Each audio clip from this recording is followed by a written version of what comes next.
Doctor SB खरे civil surgeon जिला चिकित्सालय सीधी Vindhya 24 news channel से जिला चिकित्सालय के बारे में जानकारी देते हुए एवं ललिता यादव जो जानकारी देते हुए बताया कि 4% ही हीमोग्लोबिन बचा था, समय में नहीं पहुंची थी जिला चिकित्सालय जिस कारण मौत हो गई। आइए विंध्या 24 न्यूज चैनल पर डॉक्टर एसबी खरे से सीधी संभागीय ब्यूरो चीफ पत्रकार धर्मेंद्र सिंह बघेल के साथ सीधी से जिला संवाददाता पुष्पेंद्र विश्वकर्मा की रिपोर्ट।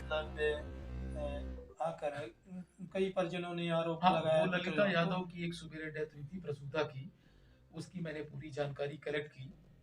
उसके बारे में जो भ्रामक तथ्य फैलाए जा रहे हैं वो गलत है। वो 3:40 पे झोंकों से रेफर होती है, उसे जननी 108 दिलाई जाती है। वहाँ से निश्चित तौर पे जननी मिलने में थोड़ा सा समय लगता है ना। उसके बाद जब वहाँ से यहाँ चली तो बहरी में भी कुछ शायद उसका ट्रीटमेंट हुआ है, ऐसी जानकारी मिली है। मैं उसकी और पड़ताल करूंगा, जांच करूंगा। उसके बाद पेशेंट की पर्ची यहाँ पर 6 बजे कटती है। जिस तरह से वो झोंको तो सिंगरौली जिले में है और ये सीधी जिले का मामला है, तो कहीं में कहीं लाने में ऐसा तो नहीं कि लाने में उसको देरी कर उसके बाद सुनिए तो मैं आपको बताऊं, 6 बजे पौने 6 बजे हमारी सुबह पर्ची कटती है, पर पेशेंट कहीं नहीं। हो सकता है अटेंडेंट ने किसी को फोन करके पर्ची कटाई। पेशेंट 7:30 बजे आता है हॉस्पिटल में, 7:30 पे उसका एडमिशन बनता है। मैं आपको एक्चुअल बात बता रहा हूँ और कोई छुपाने वाली बात नहीं है। 7:30 बजे बजा, वहाँ डॉक्टर सुनीता तिवारी अपनी ड्यूटी पे मौजूद थी। उन्होंने मरीज को देखा, भर्ती किया। हालांकि वो उस समय और भी काम कर रही थी, टाँके लगा रही थी, स्टिचेस कर रही थी, पर उन्होंने मरीज को देखा। मरीज की हालत एकदम बहुत गंभीर थी। मैंने उनसे पूछा, बोले एकदम सर पेलौर था, पूरी बॉडी पेल पड़ी हुई थी और उसका एचबी ब्लड ग्रुपिंग तत्काल जो जरूरी इन्वेस्टिगेशन कराए गए, उसका हीमोग्लोबिन सिर्फ 4 ग्राम था। तो मेरा ये क्वेश्चन है कि 4 ग्राम में हीमोग्लोबिन में पेशेंट जब जिला चिकित्सालय आता है तो हमें कुछ समय चाहिए ऑपरेशन के लिए, हमें ब्लड की व्यवस्था करनी पड़ती है। उसके साथ ही कोई थे नहीं, ब्लड देने को कोई तैयार थे नहीं। ब्लड का अरेंजमेंट करते करते, जांच करते करते पेशेंट कोलैप्स कर गई, डेथ हो गई। अब उसमें अस्पताल प्रबंधन का दोष दिया जाता है, पर कभी ये नहीं देखा जाता कि उस महिला का 9 महीने के बाद जब यहाँ पे पूरी पूरी प्रसव स्थिति में यहाँ लाई जाती है, उसके पहले 3 एंटीनेटल चेकअप होते हैं जो कि फील्ड लेवल पे होते हैं। उसका एक भी एंटीनेटल चेकअप नहीं कराया गया। इसके लिए वहाँ के आंगनबाड़ी आशा कार्यकर्ता और संबंधित जो वहाँ के स्टाफ हैं पीएचडी सीएचसी के, उनसे पूछा जाना चाहिए। फिर उसकी अगर हीमोग्लोबिन 4 ग्राम था तो टैबलेट दी जानी चाहिए थे।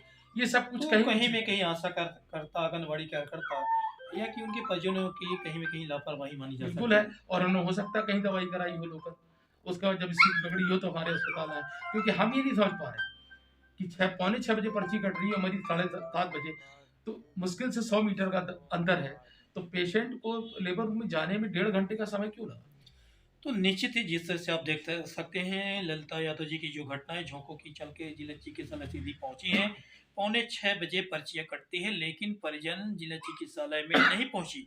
पौने 7 बजे के बाद अगर जिस तरह से डॉक्टर एसबी खरे जी के द्वारा बताया जा रहा है तो 7:30 बजे परिजन अगर उसको पहुंचाते जिला चिकित्सालय तो 1 घंटे का समय उसको कहाँ लगा, कौन से स्थान में उसको चेकअप किया गया, कहाँ दवाई चली, कौन कौन लोग उसमें शामिल है, ये जांच का बिंदु बनता है।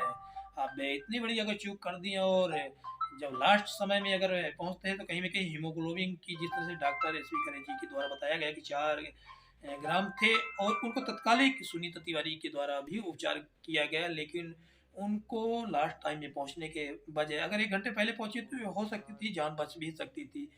लेकिन कहीं में कहीं देरी से पहुंचने के बाद जिस तरह से परिजनों ने आक्रोश जताया तो कहीं में कहीं अगर वो ट्रीटमेंट दवा जहाँ भी कराए होंगे तो इसके लापरवाही या तो परिजन होंगे या कि जहाँ भी दवा अगर उनकी होगी। इसके पहले भी 3 जो डॉक्टर साहब अभी चिन्हित किए हैं कि 3 बार उनका टेस्ट लिया जाता है, लेकिन एक भी टेस्ट नहीं कराए। तो कहीं में कहीं इतनी बड़ी अगर चूक करते हैं तो परिजनों का भी चूक है। अब उस व्यक्ति तो जीवित नहीं कर सकते, लेकिन इतना जरूर है कि दर्द बना है पीड़ित परिवार के घर में।